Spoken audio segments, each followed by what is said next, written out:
Hamas has released US-Israeli soldier Edan Alexander. This comes after direct talks between Hamas and the US towards securing a ceasefire deal with Israel, including reopening Gaza's borders to allow the entry of humanitarian aid.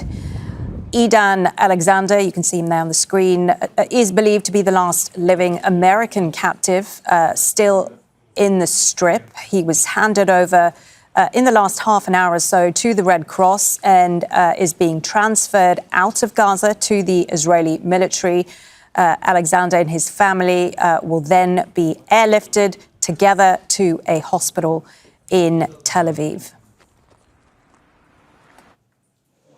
Let's go to Hamdah. Salhut. So I'm just getting confirmation that the Israeli military are also now confirming that he has been handed off. Well, a hostage, they say one hostage has been handed over to the Red Cross and is now on his way to Israeli forces in Gaza. A question I was putting, Hamdah, to Hind there, but talk us through what the usual procedure is. Now that he is with the Red Cross, what happens next?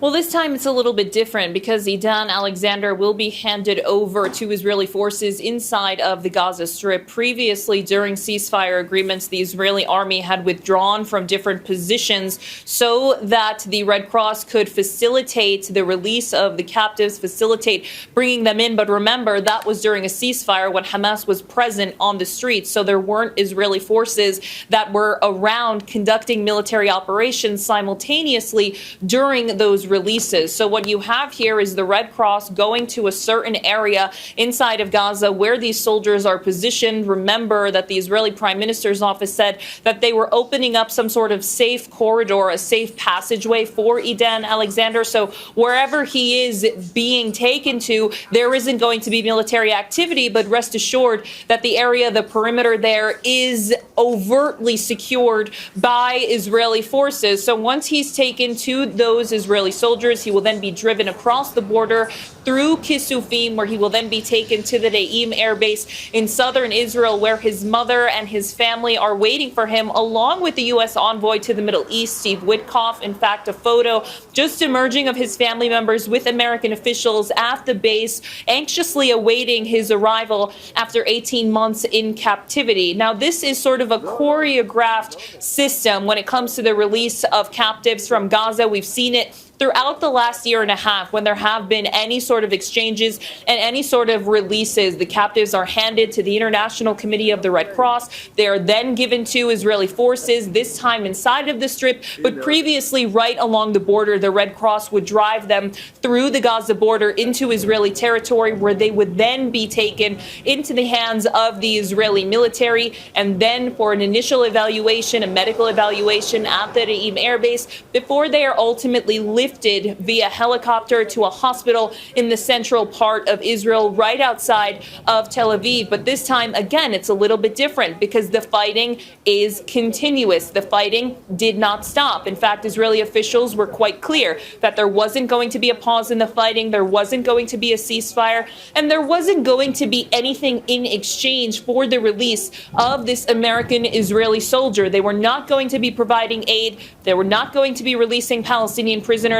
And in fact, if Hamas wanted to negotiate with them again via mediators, they would have to do it under fire. And during the Israeli army's expansion of the fighting inside of the Gaza Strip, those plans, of course, approved last week unanimously in the Israeli Security Cabinet. But now there's going to be a lot of questions that Netanyahu is going to have to face from the family members of Israeli captives, from political allies like the United States, like Europe, like other Arab countries in the region, as to how the Americans were able to facilitate this behind the scenes and bring about the release of a captive without Israeli involvement, which leads a lot of Israeli society to believe that the captives are not the main issue for the Israeli government. We've actually even heard that from members of Netanyahu's own cabinet, like Bezalel Smotrich, the country's finance minister. So there are a lot of questions that are going to be faced towards Netanyahu, towards his government, as to how they are handling this war effort, because remember, he has largely been accused of prolonging this war for his own personal and political gain at the expense of the captives who are still being held in Gaza. Okay, Hamdah, Salhut there for us in Amman. Okay, I just want to remind our viewers about the statement that Hamas released in the last sort of hour or so, just after they confirmed that they had handed over the American-Israeli hostage Edan Alexander to the Red Cross. So that process of handover is still ongoing. Hamas saying, we affirm that serious and responsible negotiations will achieve results in releasing prisoners. However, continuing the aggression will prolong their suffering and may even kill them. We affirm the movement's readiness to immediately begin negotiations to reach a comprehensive agreement for a sustainable ceasefire, withdrawal of the occupation army, the end of the siege, the exchange of prisoners, and the reconstruction of the Gaza Strip. Let's go to our correspondent Hind Khoudary, who's in Deir al-Balah in central Gaza. Hind, I wonder if you could talk us through how we got to this point, the release of Edan Alexander by Hamas, taking many people by surprise.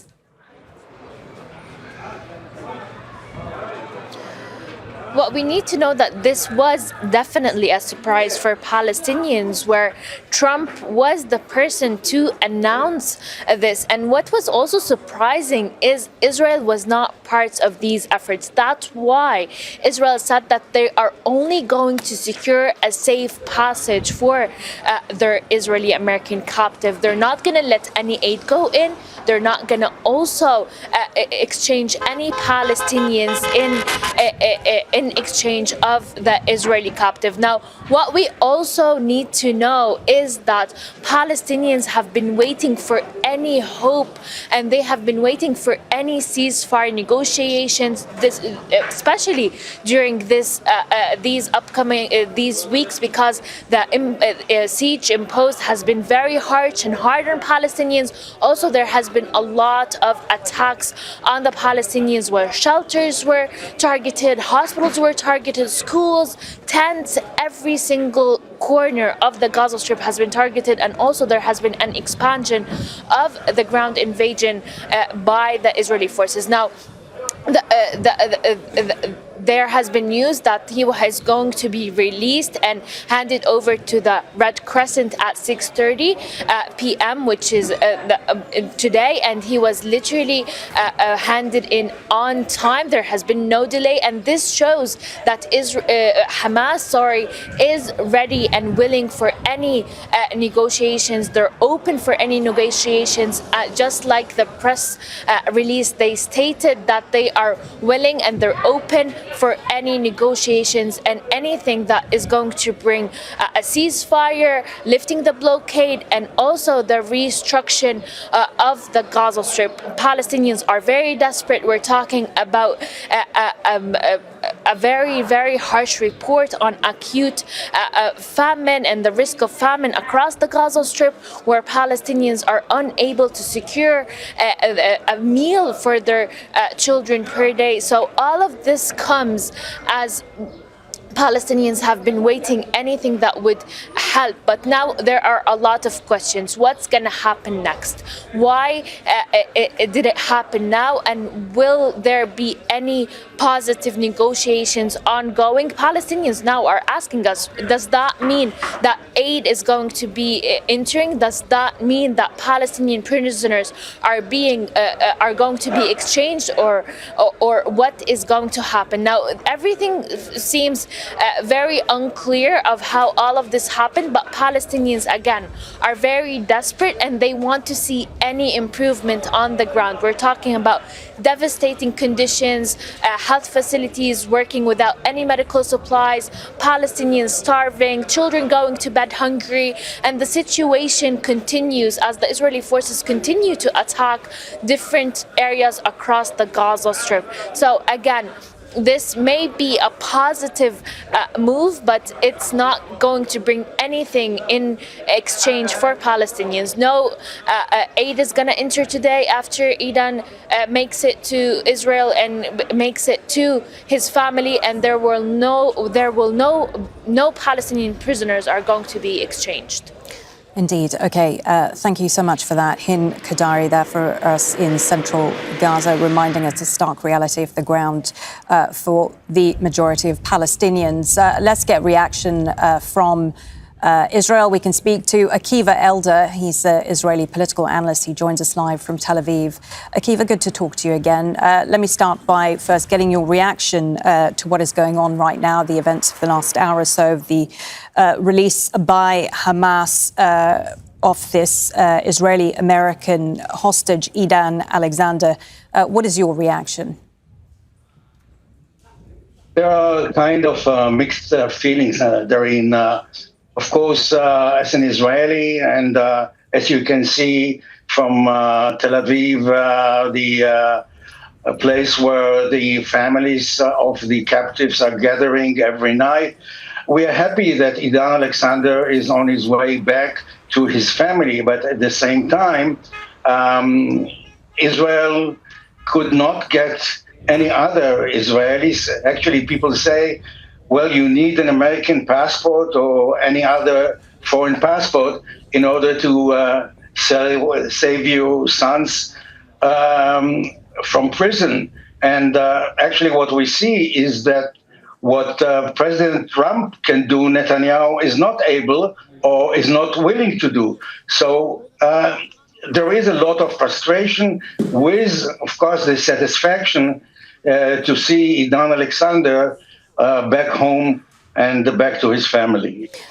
And on that point, the frustration, you say that many Israelis must be feeling, particularly the family of those captives that still remain in Gaza.